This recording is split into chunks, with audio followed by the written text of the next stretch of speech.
8வது ராசியாக இருக்கக்கூடிய விருச்சிக ராசிக்காரர்களை பற்றி தெரிஞ்சுக்குவோம்.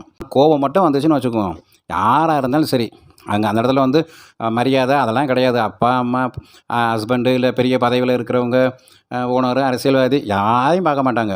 கோபம் வந்தால் சிச்சுவேஷன்லாம் எதுவும் கிடையாது. அவ்வளோ ஆக்ரோஷமாக பேசி விட்ருவாங்க வந்து. அதேமாதிரி பேசுகிறதுல பார்த்தீங்கன்னா அர்த்தம் இருக்குமா அப்படின்னா அதுவும் கிடையாது. கோபம் வந்தால் என்ன வருதோ இஷ்டத்துக்கு பேசிக்கிட்டே இருப்பாங்க வந்து. அந்த அளவுக்கு கோபம் வந்தால் அவங்க பேச்சு வந்து இருக்கும். இப்படி பேசுகிறதெல்லாம் தப்புன்னு யாராவது அட்வைஸ் பண்ணால் பிடிக்கவே பிடிக்காது. அந்த மாதிரி சமயங்களில் யார் அட்வைஸ் பண்ணாலும் அவங்க அக்செப்ட் பண்ணிக்கவே மாட்டாங்க. எப்படி அவங்க வந்து ஒரு நல்ல குணங்களுடையவங்க, இவங்க மதிக்கக்கூடிய ஆளாக இருந்தால் கூட கோபத்தில் அவங்க அட்வைஸ் பண்ணால் இவங்களுக்கு பிடிக்கவே பிடிக்காது.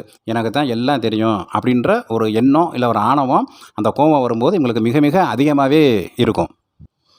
அதுக்கப்புறம் கோவப்பட்டது தப்பு அப்படின்னு தெரிஞ்சாலும் அதை திருத்த மாட்டாங்க. ஆனால் ரொம்ப பிடிப்பாங்க. பிடிவாத குணம் ரொம்ப ரொம்ப இருக்கும். மேலும் பல தகவல்களை அடுத்து வரும் பதிவில் தெரிந்து கொள்ளுங்கள்.